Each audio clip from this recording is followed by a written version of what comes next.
So I think it's kind of like this is almost an effect of the asymmetry that exists between the amount of AI power that centralized systems and centralized companies have and the amount of AI power as you as a sovereign individual has. So when you don't have the AIs to just go judge for yourself like what you should be reading and fed, you're obviously like under the influence of whatever big tech company is controlling the information flow. But when you have access to all those AIs, you can actually just customize what you want to see by telling the AI like, hey, this is what I think you should actually question and tell me.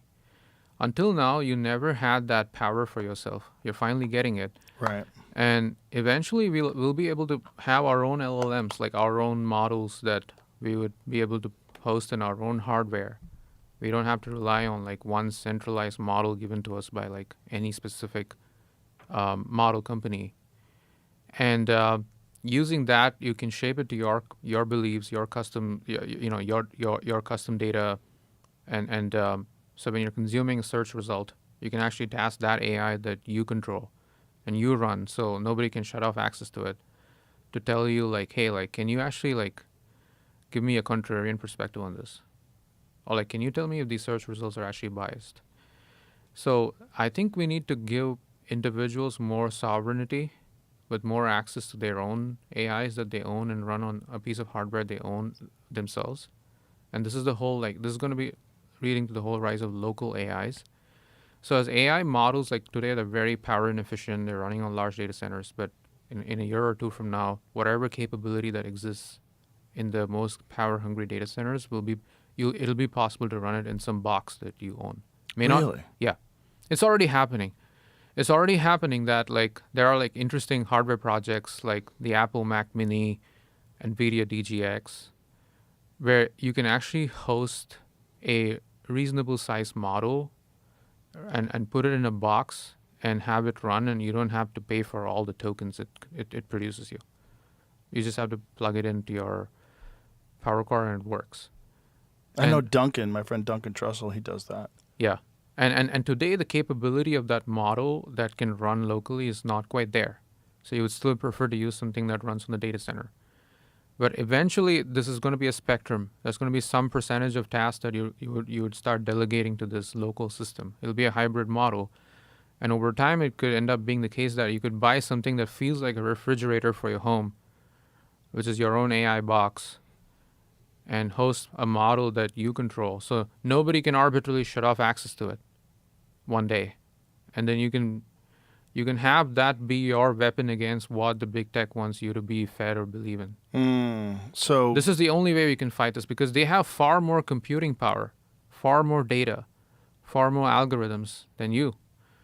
So the only way you can fight that is you have something you own yourself. And with the rise of open source models, open source LLMs, you can just and progress in local hardware, and both Apple, Nvidia, Intel, they're all doing amazing work here. You could potentially change the future and give people more power, and this may not be as expensive as people think. well, that's a good solution because I've always wondered, like, are these searches like using Google? Is that going to be irrelevant one day?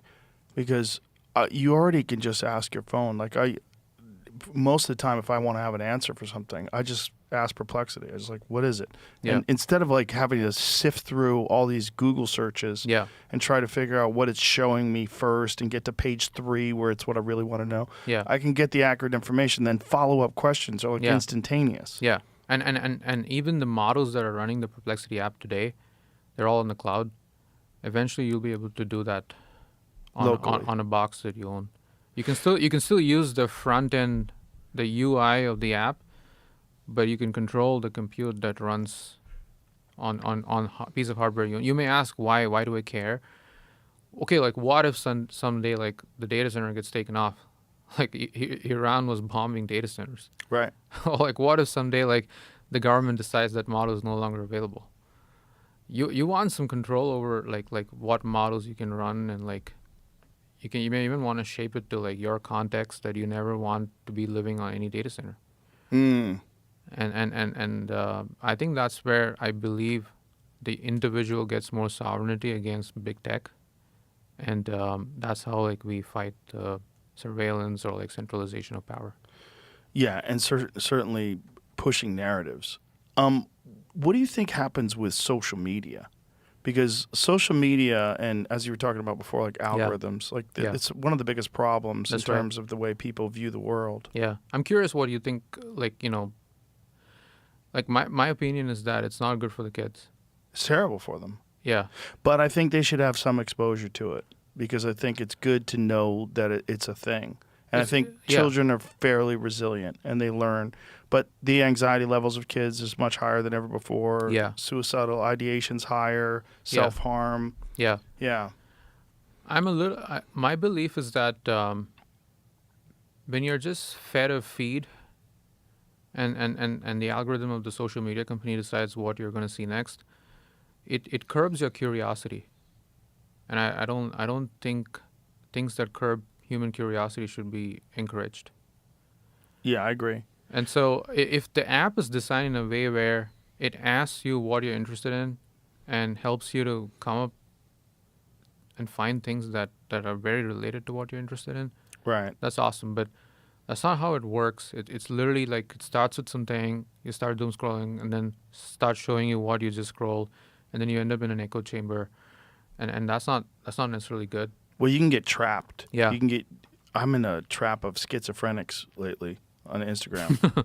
It's just mostly schizophrenics, like people that tell them they're the rightful president of the United States, and like you tell the guy hasn't showered in days, and and if you have a phone, you can create an account and you yeah. can just start uploading nonsense, and then for whatever reason, I've watched a couple of them, so now they just keep showing them to me. And it's full of AI slop right now. Yep. Like a lot of AI slop. Like it's not even clear, and it's not labeled also clearly, but whether it's Right. been made with AI or not. So often, so essentially, it's leading to a complete loss in trust. Where when I see something, I don't even know if it's real anymore.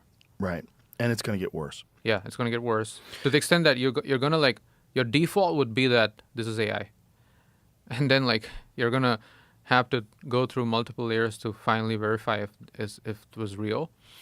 Um, and even like verified accounts post a lot of AI stuff, so it's not about like whether the account is verified by Meta or or whatever, right? So I think fundamentally I feel like, okay, the way I think about it is, what are pieces of technology if did not exist would be a really bad thing for the world, and what are pieces of technology if did not exist wouldn't even matter. And I feel like social media is more towards the second. Yeah. Like,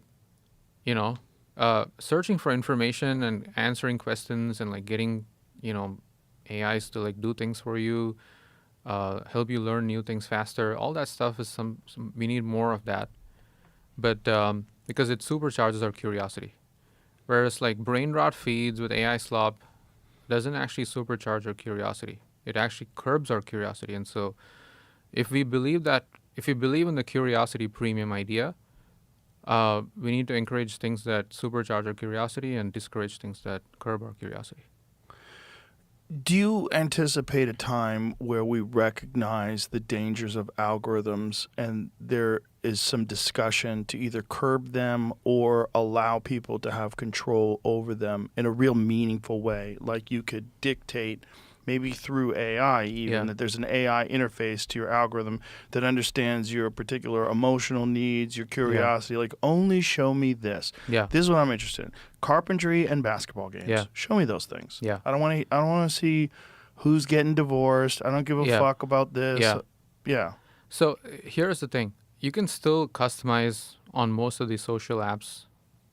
If it'll be deeply buried somewhere in the settings somewhere, and you can go and say stuff. But the reason it's buried is because once you always have to say it, or like it's the starting entry point for your experience there, your engagement time would go down, because once you consume the content that you really want, you would go back to your work, which is what you Right. really need to be doing. Right. But that doesn't help them sell more ads. Right. And so the incentives are not aligned. And so Elon has this really good metric he talks about, where it's like total amount of unregretted minutes spent on the app should go up. That's a good way. It's hard to measure. It's hard to measure. Yeah. It's more like in spirit the right metric. But this metric is also why it's hard to make money on ads if you care about this metric, which is why X doesn't really make a lot of money on ads compared to, Instagram or YouTube, Right. because you're kind of like optimizing for interestingness. Like, but doesn't mean X has everything right. There's a lot of chaos. There's a lot of memes. There's a lot of like weird shit going on there as well. But in general, social media is not necessarily like great for people.